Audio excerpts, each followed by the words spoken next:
So we're in the Privateer Press booth, and we're talking to Will Schoonover, and are you the sole designer or the lead designer, or how do you want to phrase it? I'm credited as designer and lead developer, and other people have developer credit, but I work in a very collaborative environment, so the credits don't matter as much to me. I didn't do 100% of everything by myself, but... His name is on the box, right? No, it's not actually on the outside of the box. I'm not that level of designer yet. Okay. But you are credited as the designer of Level 7. We are going to talk about a new, this is a little bit of a new venture for Privateer Press, correct? The game doesn't come out until September, so this is a pre-launch. Okay. And this is pretty much the first board game of its type the company has tried to produce. It's also a brand new brand, so Level 7 is the brand name, and then the little thing in brackets, Escape, is the subtitle of this game. Okay. So we're going to be expanding the brand and exploring the world and the setting of it in other games and with other ideas. We've already got a short 8-minute film on YouTube that's like an actual produced, acted short-minute film about what the experience is like to be playing the game and be the people that are in it. So we're going to explore the setting in a couple of different transmedia is the buzzword ways. Now, maybe that's where we should start. Maybe talk a little bit about the world that this game is based in, and then we can transfer over and talk about the game. So it's Matt Wilson's world, an idea. I just helped make the game. But he's basing it all on modern UFO conspiracy theory. So a lot of it is based on things some people believe are real, and it's a very modern setting. It is sci-fi, but it's not much outside the realm of the real world. So it's kind of plausible. It's almost plausible. It's very plausible. It's very much like common UFO mythology. So UFO aliens showed up in the 50s or so.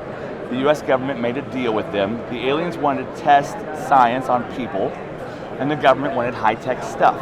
So the government made a deal. So the government rounds up average, everyday people, gives them to the aliens, and the government has built a series of facilities. The one in the Escape game is Subterra Bravo. So we haven't explored the setting that much, but Bravo usually means number 2. Right. So there's probably at least 2 of these places. They're big underground structures, and you find yourself waking up as an everyday person, much like yourself in real life, trapped in this place that's terrifying, and you just want to get out. So that's why it's called Escape. Now, knowing that and sort of the backstory, mechanically, how does that transfer over into the type of game experience you're going to have? So it's a tile placement game. Okay. It's a very abstract movement tile placement game. Every tile is one movement, and it fits very well in the tile placement exploration genre. So there's a lot of other games like that. So you're going to build a map as you move, and you get bigger, and then you're going to hit certain places where events happen. So some tiles are scarier than others, some tiles have higher security than others, and the facility is really old, and the budget for it has been dropping over the years because the aliens have been giving less and less technology. So there's some places where there's just dangerous things going on, like the ceiling might be falling, or there might be a hazard you have to deal with to get past. Okay. And then the biggest thing about the game that's beyond that tile placement exploration is that we have fear as a major resource. So every player has a slider on their character sheet that's their fear level. Then they have a hand of adrenaline cards, and you spend your fear, gaining it or losing it, to play adrenaline cards from your hand. Okay. Adrenaline cards give you temporary bonuses to your stats. So if you really need to be strong to get past some enemy, then you can temporarily spend a little bit of your adrenaline, which is also a temporary kind of health, to get past that thing. Okay. You'll wear yourself down a little bit, but you'll get past it, and then you'll eventually build yourself back up. Okay. Now, is the game end conditioned for one person to get out, or is this more of a cooperative element? It's semi-co-op. Okay. So it's semi-co-op, but not full co-op. So it's not the table wins or the table loses like other full co-op games. It's also not Secret Trader or any of those kind of things. Okay. It's all 4 players are playing as escapees, and the semi-co-op aspect of it is you win or lose in general by yourself.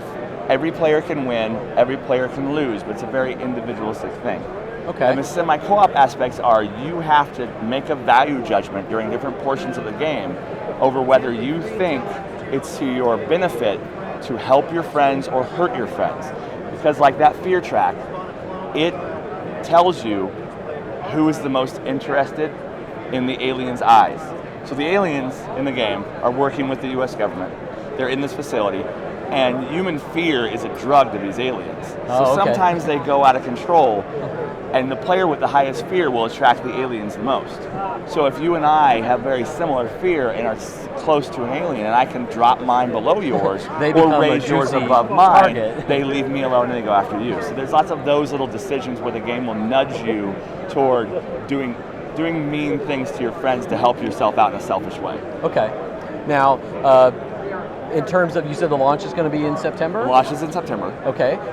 Where will this be available? It'll be through regular distribution channels, so it'll be in game stores and everywhere else you would regularly find things.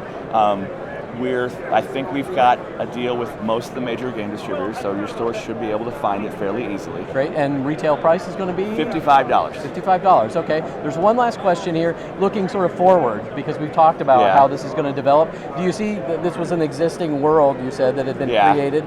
Is the game design and the development helping to shape the fictional world? Partially, yes. Is that a kind of two-way street? They are referencing each other quite a bit. Most of the first game was based on pre-existing concepts. Mm-hmm. But we're working on the second game right now, that's about all I can say about it. But we're working on the second game right now, and not as much of the second game concepts were locked in, and the development of that game is influencing the way the world is and some of the aspects of the world that haven't been shown in this first game yet. That's really fascinating, I think, to see how these fictional worlds and ideas end up getting influenced by the gameplay and game design concepts. And I think the more those two things are working together and there is that crosstalk, the better both things, I think, are in the end scheme of things. It's a very interesting process, and it's very organic and flowing back and forth between everybody involved.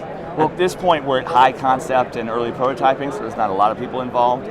But I, as a game designer, involve my playtesters quite a bit in a lot of the aspects of the final gameplay. So you're influenced a lot of those by ideas in that final game are not 100% my ideas, and sometimes not even 50% my ideas. They came from people that played the game that said, wouldn't it be cool if we had something like this, and then we worked on it and developed it and then put it in the game. Well, congratulations on your first lead game design here, and we look forward to seeing more work from you in the future. If people want to find out more about Privateer Press, where can they find out more information online? Privateerpress.com is our main website. There is a level 7 section of the website on the navigation bar. Okay. We have a forum where they can ask questions or find out more information. We have an events page where everything about the events we're doing for War Machine and Hordes and all of other stuff are on. Excellent. And we're fairly extensive website. Well, thanks so much for your time, and best of luck with the rest of GenCon here. Thanks.